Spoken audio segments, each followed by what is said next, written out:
Jason Dalton had always believed in the power of nature to heal, to inspire, and to bring a sense of quiet order to an otherwise chaotic world. After decades spent as a forestry ranger restoring burned and neglected ecosystems, he had finally settled into a modest home at the edge of a suburban community.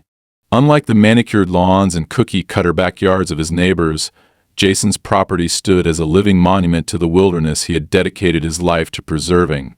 Where others saw messiness, Jason saw beauty: native grasses waving like oceans in the breeze, wildflowers dotting the soil with bursts of color, and pollinators fluttering among hardy shrubs.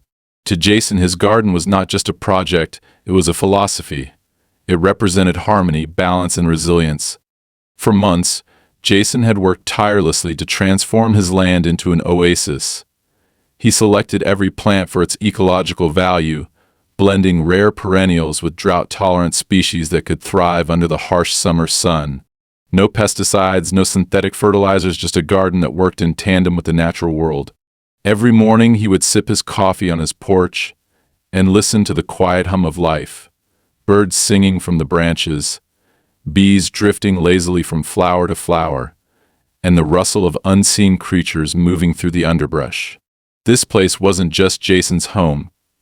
It was his sanctuary. It was also, as he had begun to notice, a thorn in the side of his neighborhood's homeowners association. At first, the complaints came quietly. A neighbor passing by would make a comment, their voice dripping with thinly veiled judgment. "That's interesting landscaping you've got there, Jason."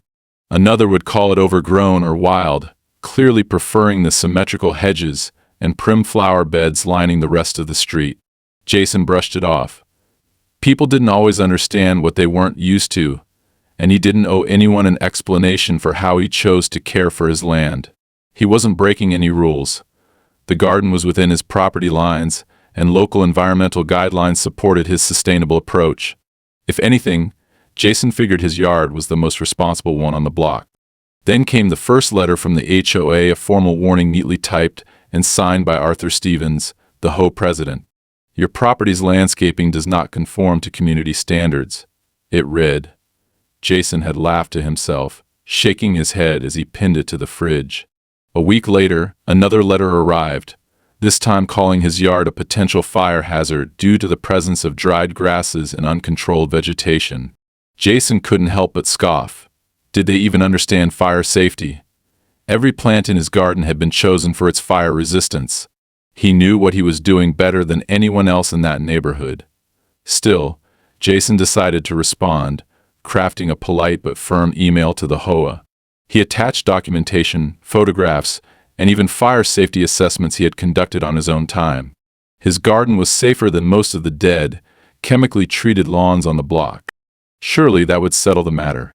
It didn't. Over the following weeks, the tension simmered beneath the surface of Jason's otherwise peaceful life.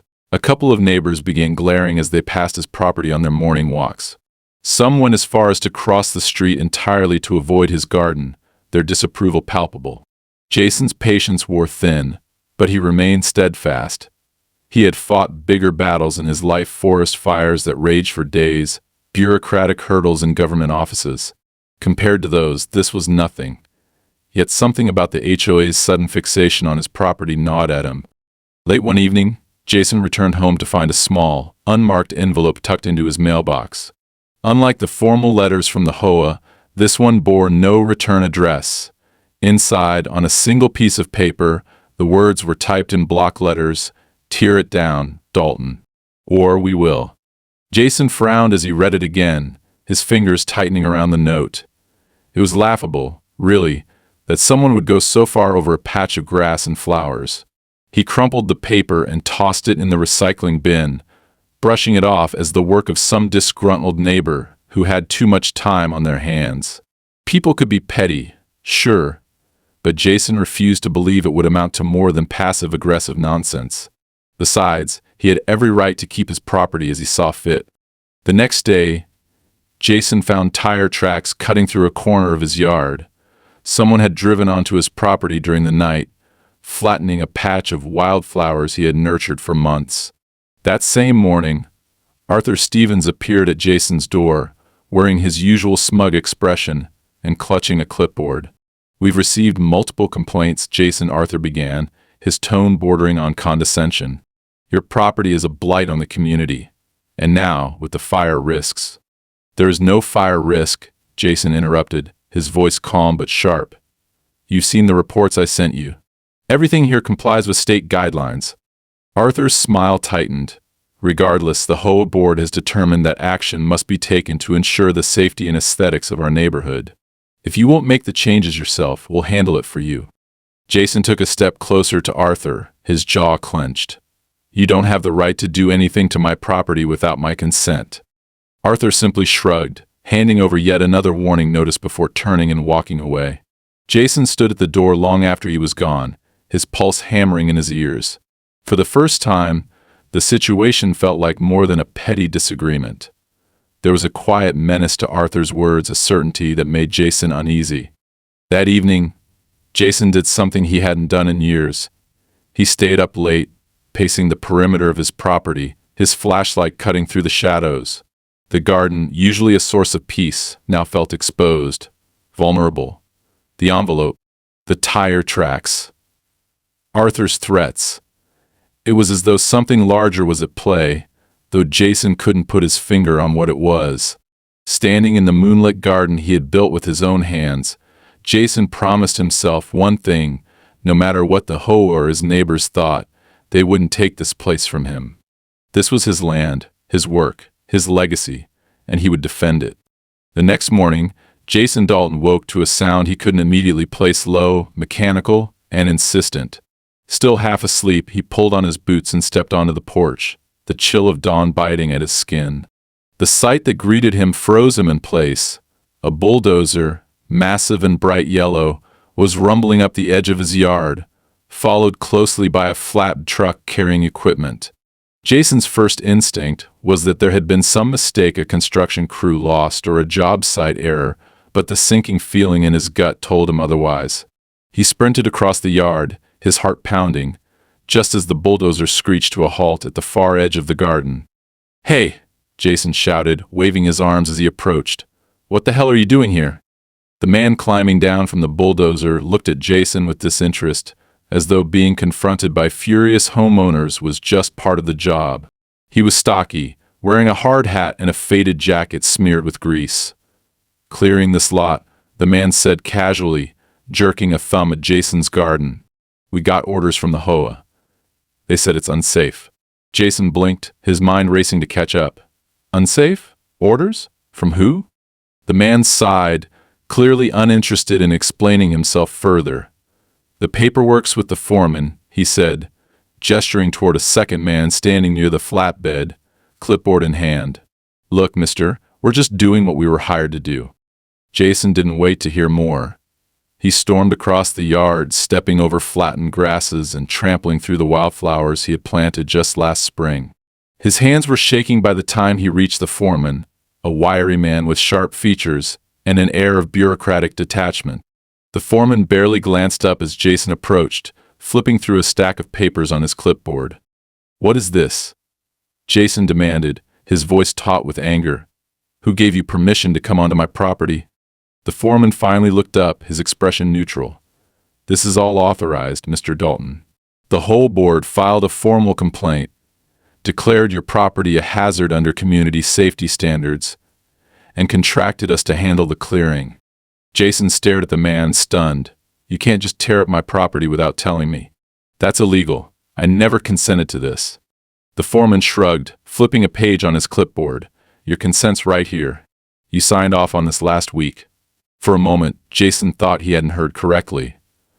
"What?" he said sharply, snatching the clipboard from the foreman's hands.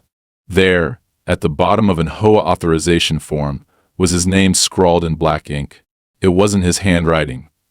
The signature was a sloppy forgery, but one that might have passed a cursory inspection. Jason's blood went cold. "This is fake," he said, shoving the clipboard back at the foreman. "I didn't sign this. This is my land you're trespassing, and you need to get the hell off of it." The foreman gave him a tight smile that didn't reach his eyes. "You'll have to take that up with the HOA, sir. We're just here to do the job." As if on cue, The bulldozer roared to life again. Jason spun around, horrified to see the driver lowering the massive steel blade toward the earth. "Stop!" Jason bellowed, his voice ragged. He ran back toward the machine, throwing himself in front of it.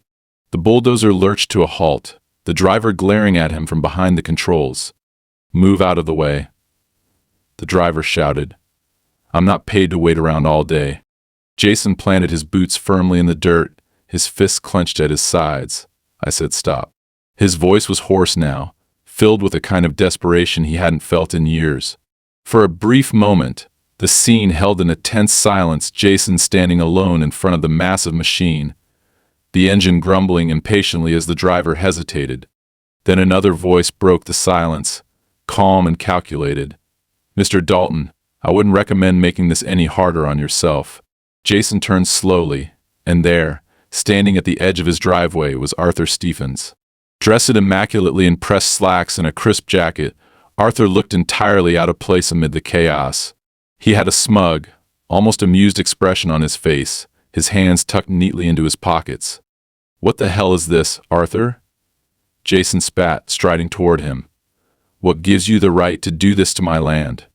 Arthur arched an eyebrow, as though Jason's question was beneath him. "It's not about rights, Jason. It's about responsibilities to the community. Your garden poses a fire hazard, plain and simple. We can't have that risk endangering the rest of the neighborhood."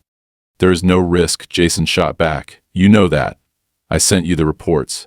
You've seen the data. What's really going on here?" Arthur's smile didn't waver.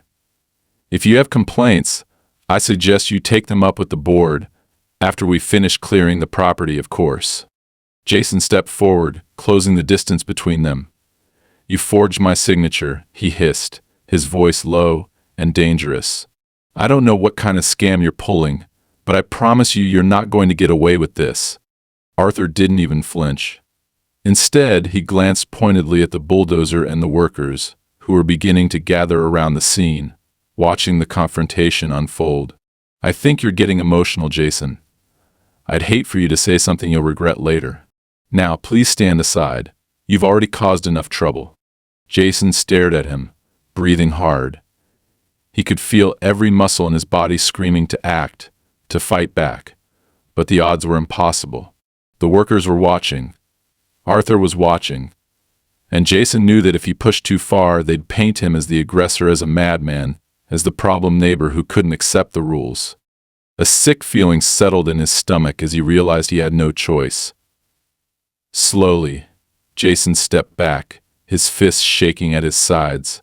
Arthur's smile widened ever so slightly, as though he had won some unspoken victory. "Smart choice," he said smoothly.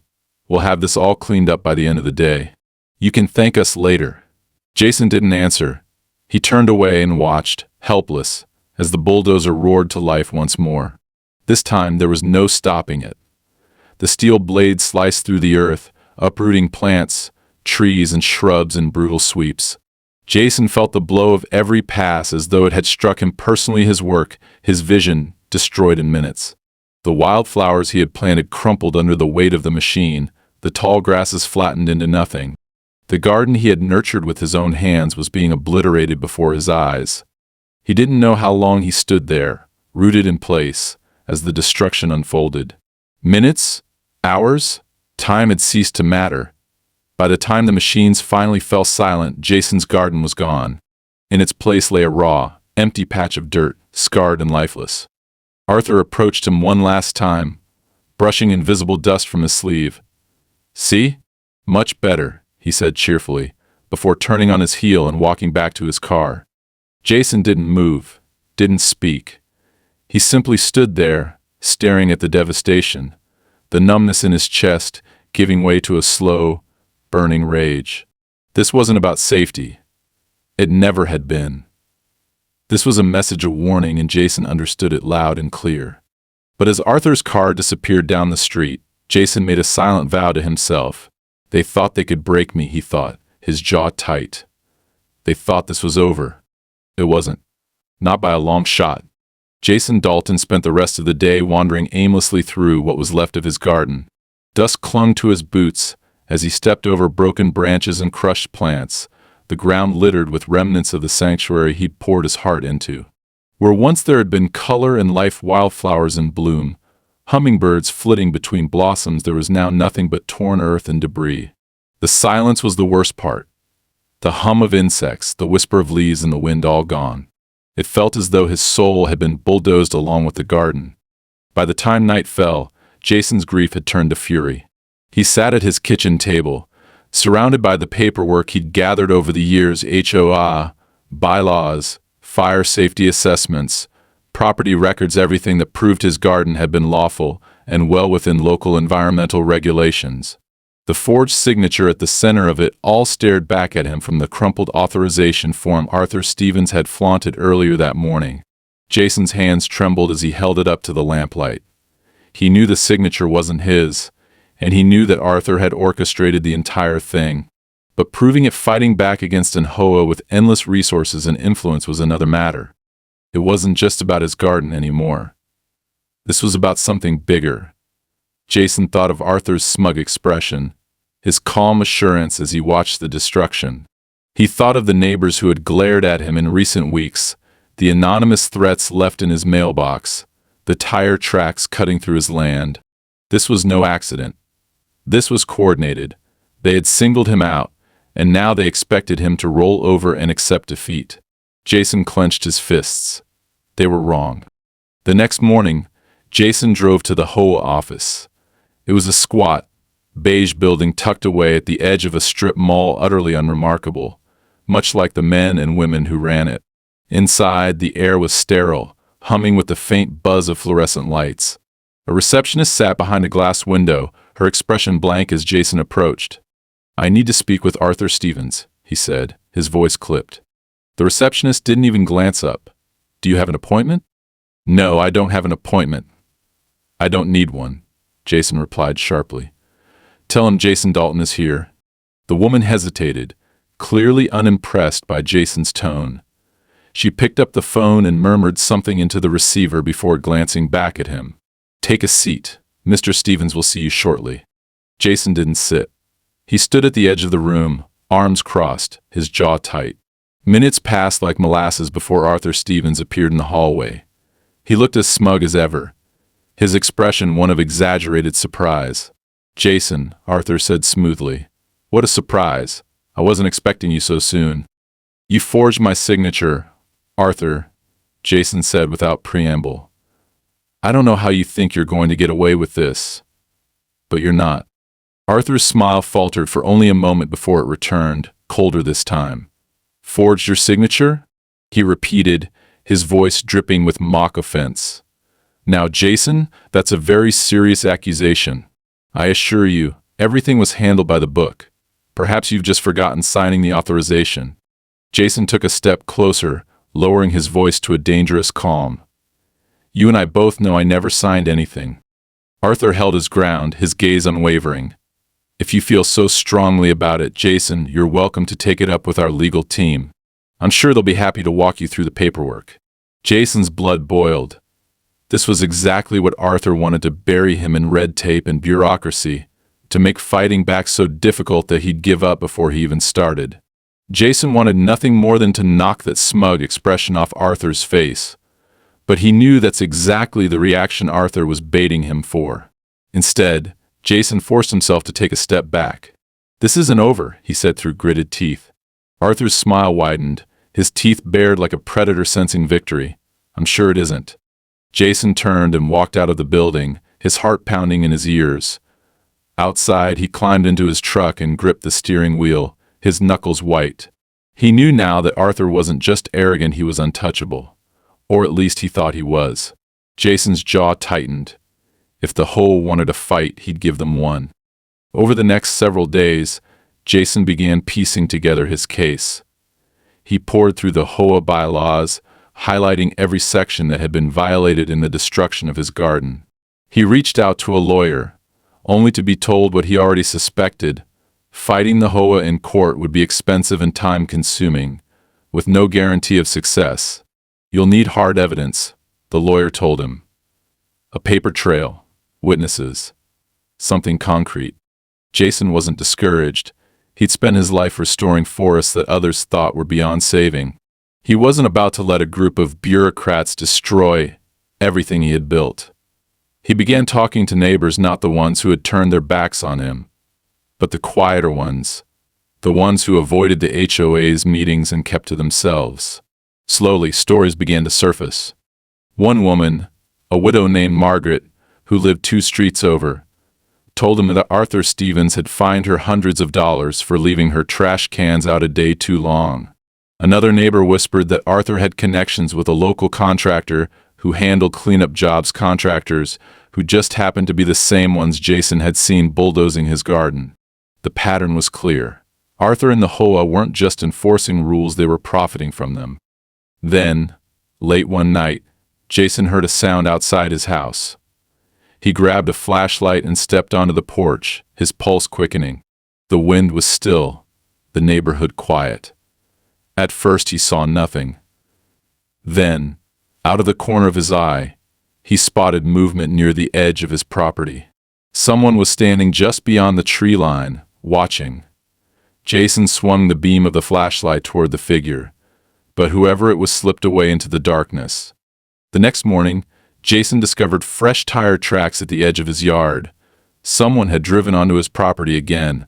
He found cigarette butts scattered near the tree line, a small but deliberate sign that whoever had been there wanted him to know they'd been watching. It wasn't enough that they had destroyed his garden.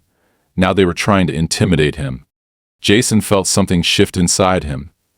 He had tried to play by their rules, to follow the system and seek justice through the proper channels. But the HOA didn't care about rules. Arthur Stevens didn't care about rules. They had taken everything from him: his garden, his peace of mind, his trust in the place he called home. They wanted him broken, beaten into submission. Jason decided then and there that he wouldn't let that happen. If they thought he would roll over and let them win, they were wrong. He would fight back, not just for his garden, but for everyone who had ever been bullied, cheated, or silenced by people like Arthur Stevens. Jason didn't know how yet, but he would find a way.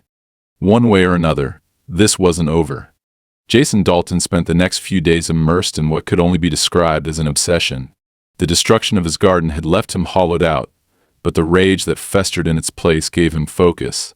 The HOA, Arthur Stevens in particular, had made one fatal mistake. They underestimated the wrong man. Jason had spent decades dealing with the wilderness, understanding its hidden patterns and anticipating its dangers. Bureaucrats like Arthur thought they could control everything through paper, rules, and intimidation, but Jason knew better. Nature always found a way to push back, and now, so would he. He spent long hours at his dining room table, surrounded by papers and files. The forged signature had been the catalyst, but now Jason was uncovering something larger. He dove into HOA document scans of bylaws, meeting minutes, and contracts. He dug into public records for permits and land developments. What began as a search for proof of wrongdoing spiraled into something far darker, a pattern of exploitation. Arthur Stevens, with his carefully cultivated air of authority, wasn't just enforcing HOA rules, he was weaponizing them. Over the past 5 years, the HOA had issued dozens of citations for community hazards, forcing homeowners to tear up their properties, rebuild fences, or replace landscaping at their own expense. And in many of these cases, Jason found connections to the same contractor who had bulldozed his garden. The contractor's name, listed on invoices and payment records, was Blackwood Services LLC, a small outfit with a vague, catch-all description of landscaping, clearing, and fire prevention. On paper, Blackwood Services appeared legitimate, but Jason found its history suspiciously empty. It had no online presence beyond a hastily constructed website, and its listed office address led to an abandoned strip mall across town. Jason's gut told him this wasn't a coincidence. Arthur had taken his garden, but now Jason had something Arthur didn't know about: proof that there was more going on than community safety. That evening, Jason decided to visit Margaret, the widow who had confided in him earlier. Her small house, just 2 streets away, was dark except for the soft glow of a lamp in the living room. When Jason knocked, the door creaked open, and Margaret peered out cautiously. Her eyes widened when she saw him. "Jason," she said softly, her voice lined with worry. "You shouldn't be here. People might see you." Jason frowned but stepped inside when she gestured him through. The house smelled faintly of tea and dust, a testament to years lived in quiet solitude. Margaret guided him to the couch, glancing nervously at the curtained windows as she spoke. "What's going on, Margaret?" Jason asked, his tone gentle but firm. "Why are you afraid?" She hesitated, wringing her hands in her lap. "After you came by last time, someone left a letter on my porch," she admitted finally. "No return address. It said I should mind my own business or I'd regret it." Jason's jaw tightened. "Arthur?" "I don't know," she whispered, "but it feels like him. I can't fight them, Jason. I'm just an old woman." "They're threatening people now," Jason muttered under his breath. He pinched the bridge of his nose, anger boiling under the surface. "You don't have to fight them, Margaret. I'll take care of this." Margaret's eyes softened. "Be careful, Jason. Men like that, men who think they own the world, they don't stop until they get what they want." Jason returned home that night more determined than ever. He knew Margaret was right. Arthur wouldn't stop until he had complete control over their neighborhood, and Jason had no illusions that he'd be the last target. What Arthur and Blackwood Services were doing went beyond petty HOA power trips. It was a racket, plain and simple, and Jason intended to expose it. The next morning, he drove out to the listed address for Blackwood Services, determined to see for himself what lay at the heart of this so-called company. The strip mall was in shambles, its windows covered in graffiti and broken glass. Jason parked his truck and stepped into the empty lot, boots crunching on gravel. The address pointed to what had once been a hardware store, now boarded up with a "Crude for Lease" sign nailed to the door. There were no signs of a business, no vehicles, no workers, nothing. Jason circled the building, finding an unlocked service door at the back. He pushed it open, and the rusted hinges squealed in protest. Inside, the air was stale, filled with the scent of mildew and rot. The space was cavernous and empty, save for a few rusting shelves and scattered debris. But something caught Jason's eye: an old filing cabinet shoved into the corner, half buried under a pile of discarded boxes. Jason approached cautiously, pulling the top drawer open. Inside were files, real ones this time, yellowed and dusty, but bearing the name Blackwood Services, LLC. Jason rifled through the folders, his heart racing as he pieced together what he was seeing. Invoices, payment records, contracts between Blackwood Services and the HOA, with Arthur Stevens' signature at the bottom of every one. Some of the projects were labeled Clearing Hazardous Zones, while others were cryptically titled Community Upgrades. The amounts paid to Blackwood were staggering: tens of thousands of dollars per job, far more than it should cost to bulldoze a few yards. Jason realized with growing disgust that Arthur wasn't just forcing homeowners to comply with arbitrary rules, he was profiting from it. Homeowners were being fined, their properties torn apart, and Blackwood Services was reaping the rewards, all under the guise of community safety. Jason stuffed the files into his bag and made his way out of the building, his mind spinning. He had enough evidence to expose Arthur for what he was. But as he stepped back into the light of day, Jason noticed something that made his blood run cold. A car parked across the lot, its engine idling. The windows were tinted, but Jason could feel the weight of someone's gaze from inside. He stared back, unflinching, as the car slowly pulled away and disappeared down the road. By the time Jason returned home, a new letter was waiting for him, this one taped to his front door. It was typed, like the others, but shorter and far more menacing. "Stop digging, Dalton. Final warning." Jason crumpled the note in his fist, his resolve hardening. If they thought they could scare him into silence, they were dead wrong. He had been through fires before, both literal and metaphorical, and he had survived every one. Arthur Stevens and his cronies had declared war on him, but they had no idea who they were up against. That night, Jason sat at his table, the stolen files spread out in front of him. He spent hours combing through every document, every invoice, every signature, until the full scope of Arthur's operation became clear. Arthur had built an empire on intimidation and fraud, but Jason now held the key to tearing it all down. All he needed was the right time and the right move. Jason turned off the lamp, his face cast in shadow as he stared at the darkness outside his window. Somewhere out there, Arthur was watching, waiting for Jason to crack. But Jason didn't crack. He burned, and like any fire, he would consume everything in his path. Jason Dalton awoke to the low hum of an engine outside his house. He pulled back the curtain just in time to see a white pickup truck crawling down the street. It slowed as it passed his property, lingering just a few seconds too long before disappearing around the corner. Jason's jaw tightened. It wasn't the first time this had happened. Over the past few days, the visits had grown more frequent. Unmarked trucks, tinted windows, lingering figures at the edge of his property. The intimidation was no longer subtle. The HOA wanted him to know they were watching. After discovering the Blackwood Services files, Jason had spent sleepless nights piecing everything together. Arthur Stevens and his bogus contractors had orchestrated a scheme built on greed and exploitation. Homeowners were fined, bullied, and threatened into submission, while Arthur lined his pockets and sold restored lots to developers under the table. Jason had proof documents, invoices, signatures, all of it damning. But Arthur was no fool. He knew Jason was onto him. Jason needed a plan, but he also needed allies, something in short supply these days. His neighbors had grown distant, avoiding eye contact whenever he passed. The HOA had spun a narrative that Jason's garden had been a danger to the community, that his refusal to comply had forced their hand. Some neighbors believed it, others simply didn't care. Jason was alone, and Arthur was making sure he felt it. It wasn't until 2 days later that the second strike landed. Jason returned from the hardware store to find a bright yellow HOA notice stapled to his front door. He ripped it down and read it, his fury building with every word. The letter accused him of harboring unauthorized structures on his property, namely, the remains of his irrigation system and an old wooden bench that had survived the bulldozing. The HOA claimed these were safety hazards and gave him 7 days to remove them or face fines. Jason crumpled the paper in his hand, the veins in his neck pulsing. He stormed into his house, threw the letter on the counter, and grabbed his phone.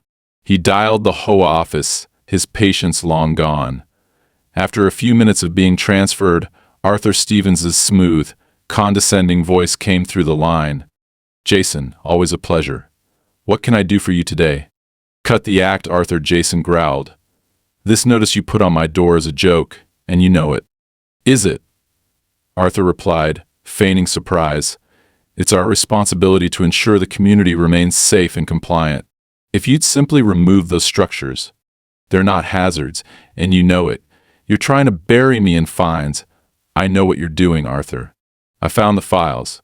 Blackwood Services. The payments? Your signatures on all those contracts?" There was silence on the other end of the line. Jason could almost feel Arthur recalculating his next move. Finally, Arthur's voice returned, low and icy. "I'd be very careful with accusations like that, Jason. You're treading on dangerous ground. I suggest you focus on fixing your property before things get worse." The call went dead, and Jason stood frozen, the phone still clutched in his hand. Arthur wasn't just trying to intimidate him anymore, this was a threat. Jason glanced out the window, his instincts prickling. Arthur was doubling down, and Jason knew the next escalation was coming. That night, Jason decided to take his protection a step further. He'd installed basic security cameras a week prior, but now he spent hours wiring up additional ones. He positioned them to cover the yard, the driveway, and every angle of his house. It wasn't paranoia, it was preparation.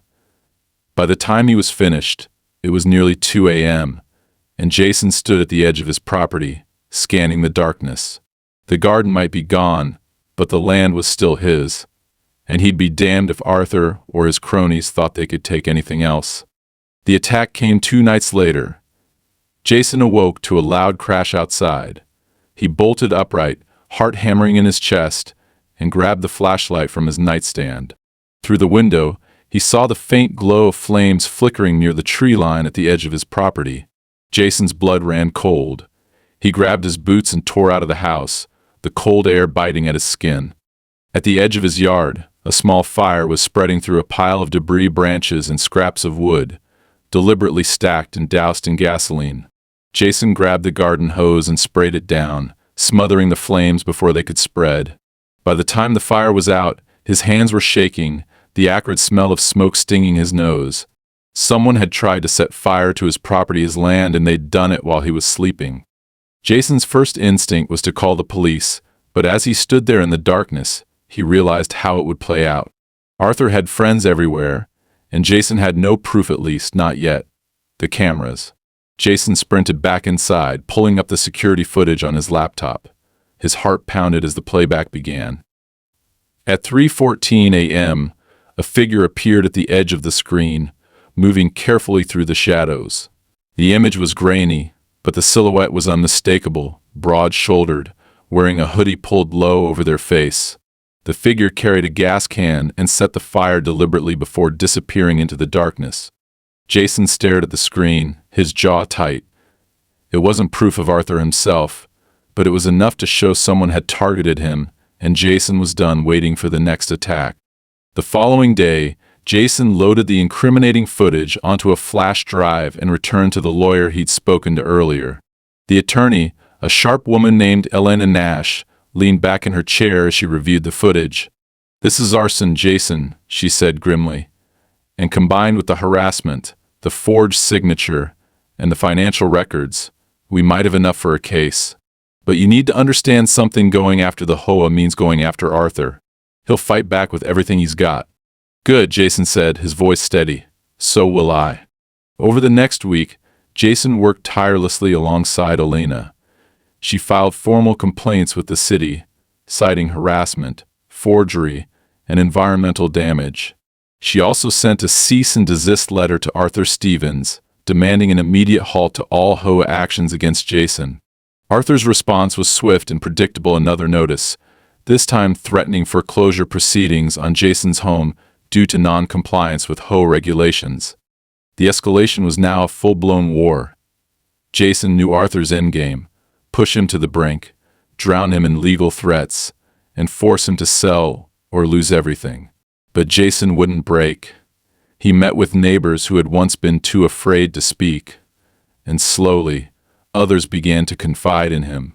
They shared their own stories of fines, threats, and shady contractor work. Jason realized he wasn't alone. Arthur's corruption ran deep, and it had touched far more people than he'd imagined. The turning point came when Jason received an anonymous envelope in the mail. Inside was a single sheet of paper, an internal HOA memo.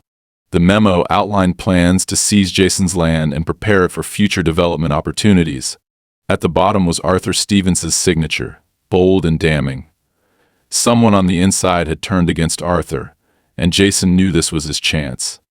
As Jason stared at the memo, a grim smile crossed his face. Arthur thought he could bury Jason under threats and lies, but the walls were starting to close in. Jason had been pushed to his breaking point, but now he was ready to push back, and he wasn't going to stop until every last one of Arthur's schemes came crashing down. Jason Dalton stood at the edge of his property, the icy morning air cutting against his face, staring down at the stark emptiness where his garden had once thrived. Every bit of life that had been carefully nurtured was gone, ripped out, flattened, destroyed. What Arthur Stevens and the HOA had done went beyond bullying. It was an attack on everything Jason stood for, on his very identity. But now Jason had something Arthur never expected: proof. And with it, Jason had declared war. Elena Nash, his attorney, had moved quickly once the anonymous HOA memo landed in Jason's hands. The document detailed not only plans for Jason's land, but also referenced Blackwood Services LLC as a long-term community development partner. Arthur's signature sat at the bottom of the page, glaring in its arrogance. Combined with the forged authorization, invoices, and footage of the arson attempt, it was undeniable: Arthur Stevens was using HOA power to orchestrate a land grab. It wasn't about fire hazards or community safety. It was about control, profit, and greed. "We'll file for an injunction to freeze any further HOA actions against your property," Elena told Jason as they sat in her office, the evidence spread across her desk like the pieces of a puzzle. "Once we present this in court, Arthur won't be able to dismiss it as hearsay." Jason nodded, his expression hard. "It's not enough for this to stop. I want him exposed. I want everyone to know what he's done." "Trust me," Elena said with a sharp smile. "By the time I'm done with him, everyone will." The hearing was set for the end of the week. In the days leading up to it, Jason could feel the pressure building around him. Trucks still circled his property at odd hours. His mailbox was vandalized twice, stuffed with HOA violation notices that Alina advised him to ignore. A rock shattered one of his windows late one night, and though Jason caught only a glimpse of the car speeding away, he knew who was behind it. Arthur was panicking. He was losing control, and like any cornered predator, he was lashing out. On the morning of the hearing, Jason arrived at the county courthouse, carrying a folder thick with documents. The halls buzzed with activity, but Jason's focus was singular. He spotted Arthur Stevens near the far end of the room, flanked by two lawyers in tailored suits. Arthur caught Jason's eye and smirked, the same smug confidence that had fueled him since the beginning. Jason clenched his fists, but Alina placed a calming hand on his arm. "Don't let him get to you," she whispered. "He wants you angry. Stay focused."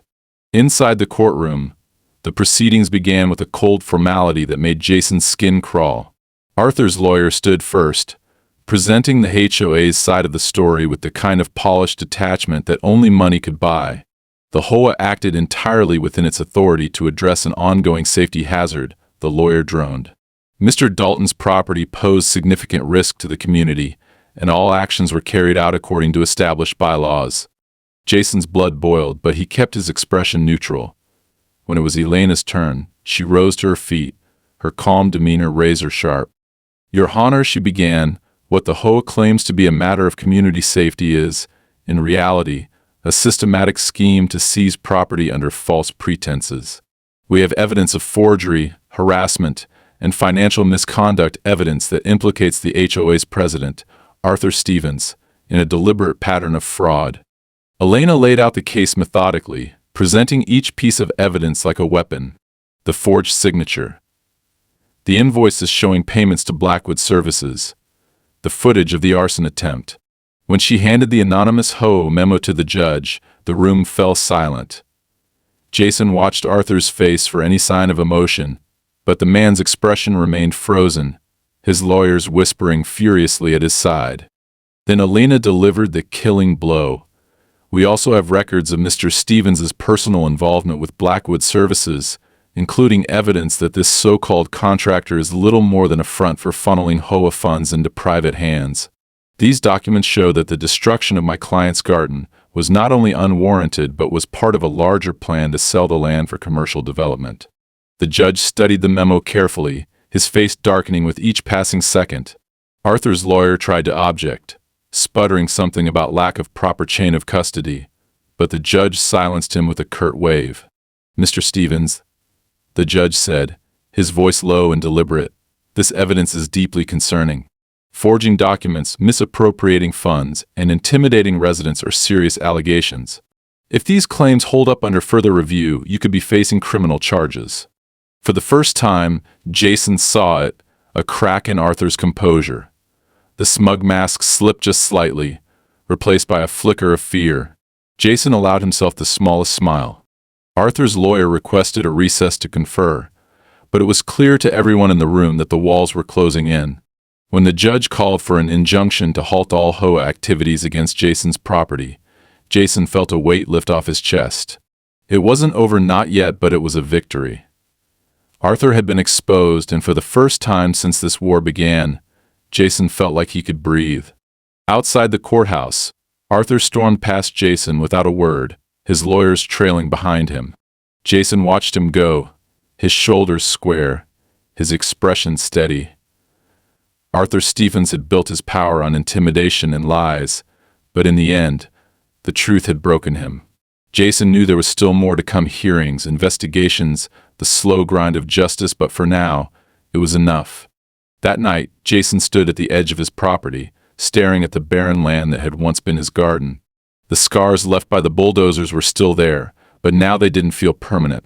He reached into his pocket and pulled out a handful of seeds, native wildflowers, the same ones that had once dotted the soil. Jason knelt, pressing them gently into the earth. The HOA could destroy his garden, but they couldn't take the land. They couldn't take his resolve. As he stood, Jason looked up at the dark sky, his breath visible in the cold air. The first drops of rain began to fall, soaking into the broken earth below. He smiled faintly. Life, like nature, had a way of returning even when no one thought it could. The weeks following the court hearing brought a strange, heavy calm to Jason Dalton's life. Arthur Stevens had been stripped of his authority pending the investigation, and the HOA's aggressive actions ceased entirely. For the first time in months, Jason wasn't receiving notices, fines, or veiled threats.